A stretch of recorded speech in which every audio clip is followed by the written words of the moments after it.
There may not be a better example of the power of Trump's rhetoric than this clown right here. And what specifically have they lied about? I don't know. I don't watch it. Right. Well, you got a shirt that's just peeing on it and you called it fake news. So what specifically have they lied about? What makes them fake news? I don't know. I don't watch it. I watch Fox News. Right. But you called them fake news. Why do you think they're fake news? What are they saying that's fake? Border.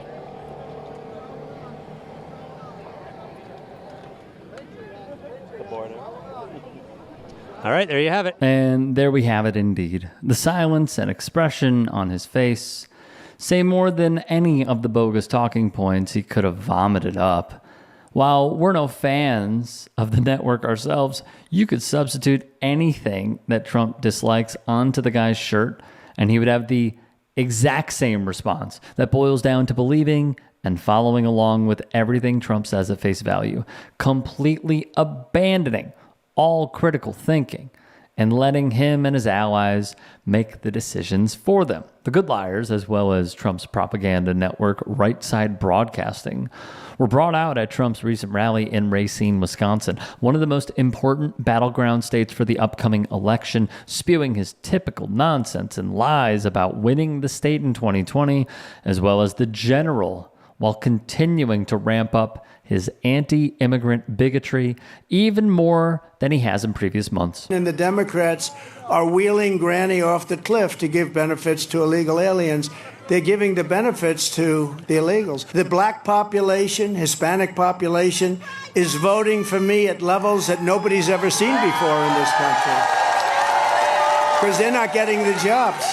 For starters, the juxtaposition of hearing Trump's white nativist rhetoric while RSBN hawks Mike Huckabee's children's book about Trump is a perfect encapsulation not only of the MAGA movement, but also of how Republicans project their own insecurities onto their opposition. For example, it's dubbed the Don't Say Gay bill by critics, but officially named the Parental Rights in Education Law, and it now bans classroom instruction on sexual orientation or gender identity in grades K through 3, and any instruction that is not age or developmentally appropriate.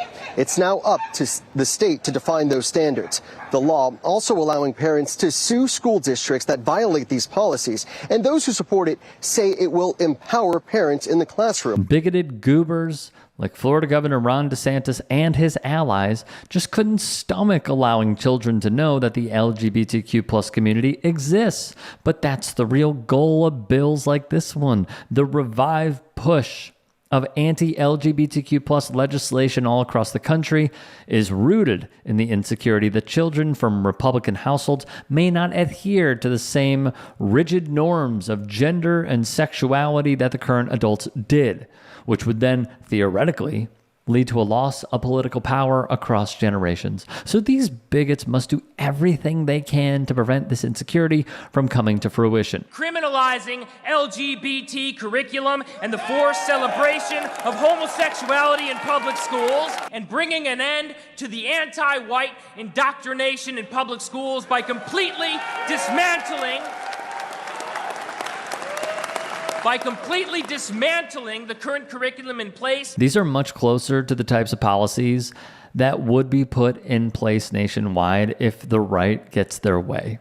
Even though individual voters may not be 100% on board with something this similar to the schmozzies policies, the fact of the matter is that we're creeping closer and closer to this nightmare becoming reality as the Republican Party itself continues shifting to the right further and further while openly conceding power to the most unhinged people in the country, like the losers attending AFPAC events or Trump rallies. And if the Dems continue to be as dangerously incompetent as they have been in recent years, full-blown fascism will be here much earlier than expected. And I will restore the sovereign borders of the United States of America. So help me God.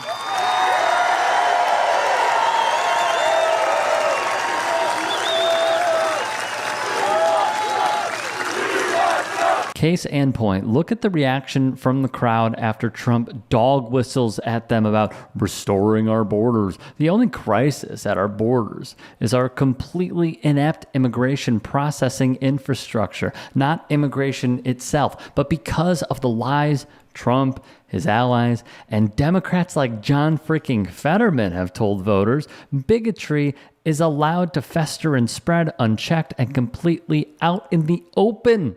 And like I said earlier, if these are the people you're speaking to, it's really no wonder why our country is in the state it's currently in. They say that the way that they're waking people up is by creating a movie so that the people, because you can't tell somebody something, you have to show them.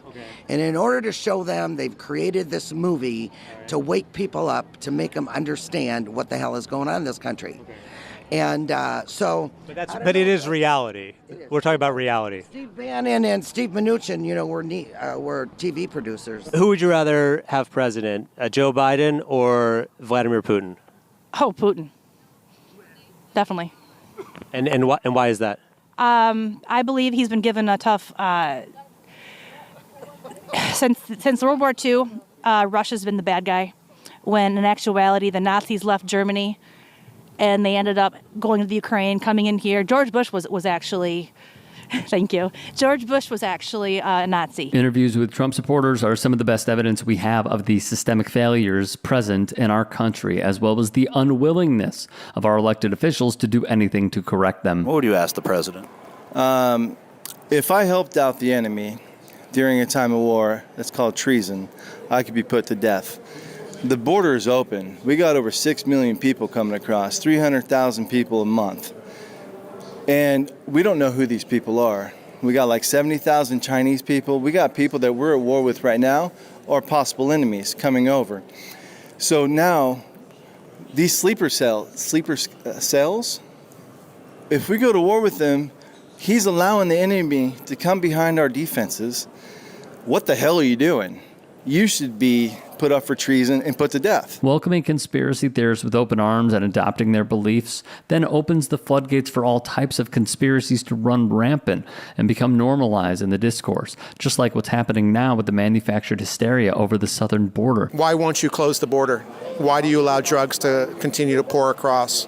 Why did you stop construction of the one thing that could have actually helped stem the tide of illegal immigration and fentanyl across our border? We had secure borders. He was stopping the fentanyl and human trafficking. Gosh, I could just go on. Seemed like the fentanyl problem pre-existed Joe Biden, right? Well, yeah, but with everything he was doing to secure the border, if we could have finished closing the border off, it would have substantially dropped even more. And now it's all open, and we have so much death every day. No, the border is not open and never has been open. Not only has the Biden administration continued Trump's immigration policy at the southern border, but every president since at least 1992 has continued to further militarize and fortify the southern border by investing heavily in surveillance technology, walls and fences, and specialized training for tens of thousands of new agents. And that's not even scratching the surface of the separation of families, the glorified prisons thousands of these migrants and immigrants spend time detained in, and the constant threat of abuse from law enforcement. But since that's exactly what the anti-immigrant crowd is advocating for, they should be praising Biden for continuing the cruelty. But that's not what Trumpers have been told to believe.